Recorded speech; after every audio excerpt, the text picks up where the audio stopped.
I'm Chronix from the most extreme wrestling, and this is your Smackdown review for March 23rd, 2012 from Newark, New Jersey, 9 days away from WrestleMania.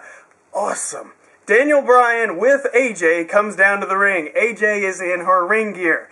Okay, he asked her, how does it feel to be the girlfriend of Daniel Bryan? And she starts going a little bit off topic. And he's like, no. You didn't answer the question. I want you to answer the question. After she is corrected, she says, you know, I really like it and everything. And, you know, Daniel Bryan, he caresses me. And sometimes we spoon. And he's got the softest lips.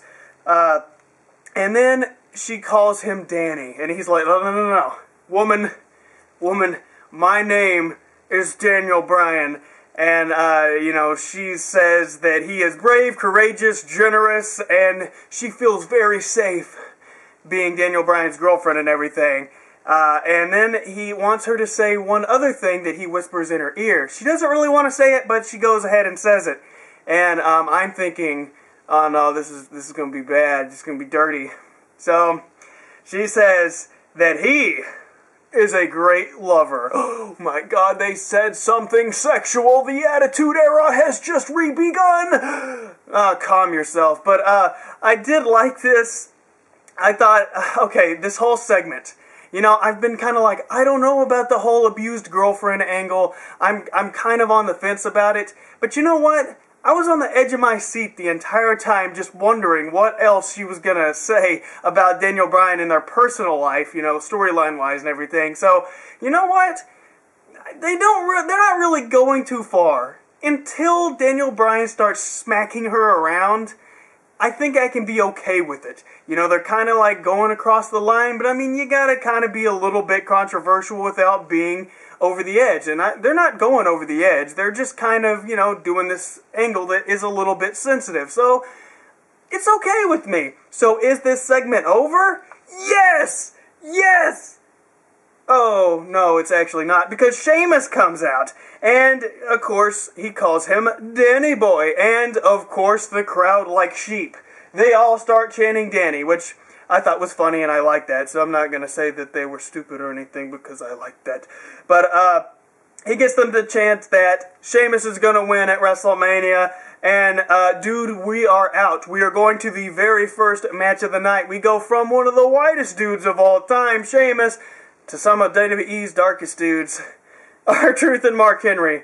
I'm not trying to, like, say anything. I'm just saying those dudes are freaking dark. But anyways, Mark Henry is squishing this dude around. He starts putting the face of R-Truth, like, right into the steps, into the steel steps. And he's, like, putting pressure. And he's just gonna make his head explode. But you know, the match continues. R-Truth finally gets some kind of head of steam.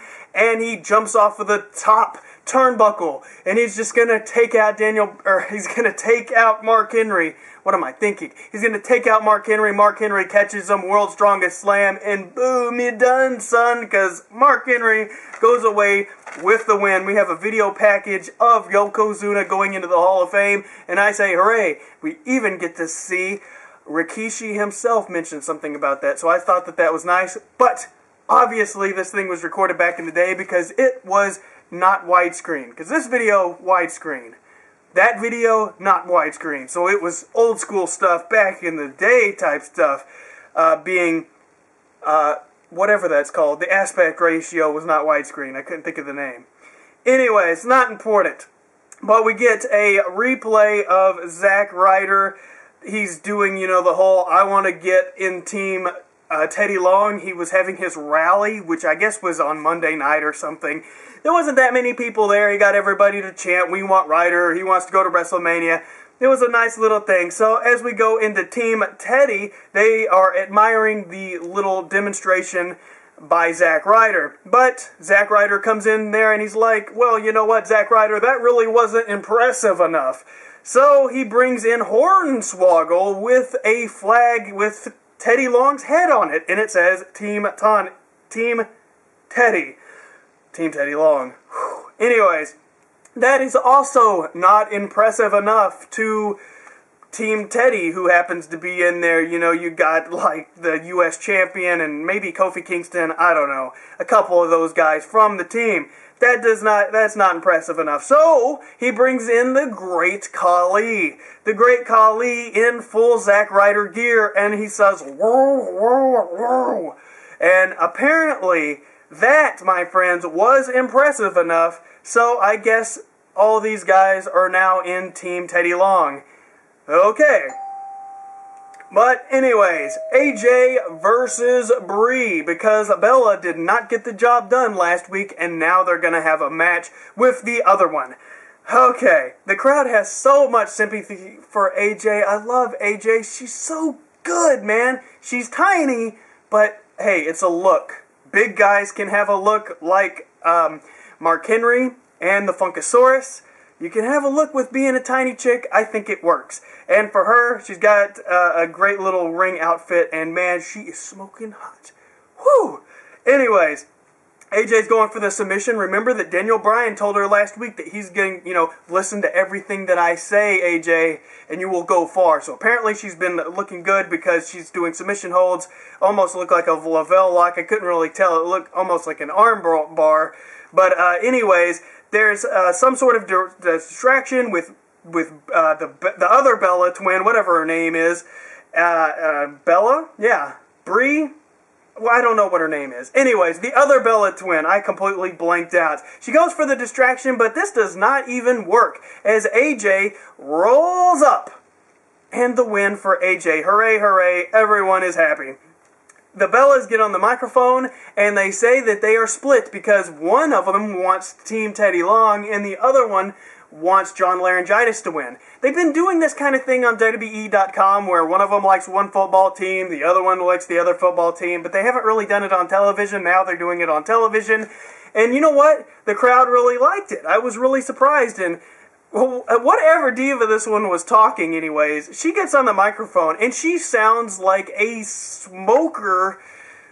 Like, her voice is so raspy. She's like a smoker cheerleader. One of those bad cheerleaders who smokes. I gotta get that visual out of my head or I'm gonna end this review right now. Because, anyways, a bad girl cheerleader, just saying. Anyways, she says, T-E-D-D-Y, the crowd goes along, they do it too. Not with very much enthusiasm as they're like, T-E-D-D-Y. But anyways, they are split on their decision of who they want, who they predict, who their predictions and scenarios are for WrestleMania, which we will be doing closer to WrestleMania. Anyways, next segment. Excuse me. Here's Jack. Swagger. He even does that. He goes, I did it because I messed up. But he did it because he wants to apologize before he messes up in the ring. And he's alone. There's no Jack Spiker has no Dolph Ziggler with him. It's just Vicky. And he's going to be facing Zack Ryder with Hornswoggle. So they're hanging out now. Yeah. And you know what? This match wasn't horrible. Now, Jack Swagger did mess up a few of his timing moves. Once again, like on Raw, I believe, he sticks his head out through the middle or the second rope or whatever, and the timing is a little bit off, so he's just hanging there for a whole second, waiting for Zack Ryder to come give him a kick. But I gotta say this. Zack Ryder, I've said it for a long time, this guy is innovative, he is creative. In the ring, outside of the ring, people have criticized him in the ring for just having a couple of moves and not being that interesting. But you know what? He is good. And he's always doing like little nuances in the ring, little psychological deals that I really like and to me is somewhat impressive. The guy is a big guy. He's new. He's fresh. He's got a long career to live, so I would not count this guy out for not lasting very long and fizzling out. I would not say that about Zack Ryder. Don't know if he will or not, but I don't count him out yet. He goes for his little Mick Foley kick. What is that called? You're in the turnbuckles, and Zack Ryder comes running at you, and he gives you the big knee lift or whatever. That thing that Mick Foley did. I can't remember. Maybe it was just called a knee. Who knows?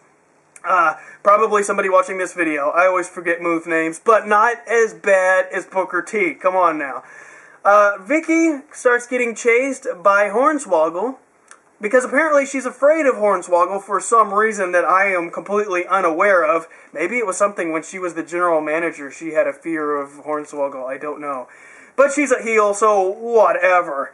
And with this distraction, as Jack Swagger comes over there to console Vicky Guerrero or whatever, boom, Rough Rider Zack Ryder comes away with the victory. Cody Rhodes is backstage getting interviewed earlier today. This is pre-recorded. He's going to embarrass the Big Show at WrestleMania, and then he leaves the interview and says, I'm going to go catch a plane. So don't expect Cody Rhodes to show up later on SmackDown, because he just said he's getting on a plane. Remember that.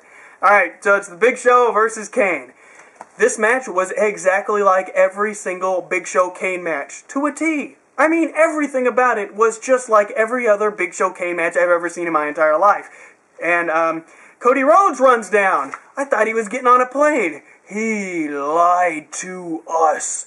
Anyways, Big Show runs out and starts chasing little Cody Rhodes through the crowd, and out of nowhere, like a snake, here comes Randy Orton sliding in the ring and RKO to Kane.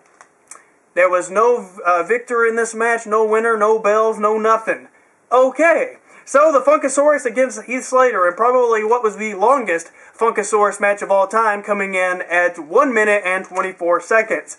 And it was ended with a overhead belly-to-belly T-bone suplex, which I guess is technically just a T-bone suplex, but whatever. And a splash. Boom. Funkasaurus racks up another one. So, Eve is backstage. Zack says, we're all going to WrestleMania, or I'm going to WrestleMania, did you hear? Yeah. So, she's like, you know what? You're not going to WrestleMania? We're going to WrestleMania. And Zack says, you're so smart. And Eve says, you didn't think that I was smart before? You didn't think I was smart? I'm just beautiful. I'm not smart. And she goes away all angrily, and Zack is like, what? What are you talking about? So Eve, we see her with a little smirk on her face because she just played him and everything. Women. Anyways, Dolph Ziggler with Johnny and Otunga with Christian on commentary versus the Great Khali. And guess what? Dolph Ziggler, in his infinite awesomeness, made this dude, the Great Khali, look halfway decent. It was amazing. So, a sleeper hold is applied by Dolph Ziggler, and Johnny rings the bell like it's some kind of screw job, and Dolph Ziggler is declared the winner. Teddy Long grabs the microphone, restarts the match, but Dolph and team are just like, screw this, forget this match, we don't have to worry about this. And he gets counted out, so Khali is granted the victory this time. Kofi and Santino after this, which they probably should have done this beforehand, but whatever. After the match, they come running down and toss Dolph Ziggler into the ring, where they get beat up or whatever, and then a big dance with Kofi and Santino and the Great Khali, so whatever. The Miz is hyping up Daniel Bryan for the main event, which Daniel Bryan doesn't, he looks like he's in the zone and is completely not worried about what The Miz has to say. Main event, CM Punk and Sheamus versus Daniel Bryan and The Miz with AJ at ringside. So, this week with Booker T, he does not call it the exploding chest bombs. He doesn't call it musical chairs this week. He just calls it the beatdown. So, I guess the official name of that move that Sheamus does still has no official name. So, this match, it was a nice match. It was a main event. It was a typical main event like you normally see. Nothing too special, but the crowd loved it, of course. They all got to see the stars. These humongous guys going into the humongous match, well, except for The Miz, because his WrestleMania match, if he has one, or if he is in one, ain't gonna be that special. Poor, sad, lonely Miz. But anyways, bro kick to The Miz. The Miz goes down. Sheamus and CM Punk win this one. And Daniel Bryan and AJ scurry away.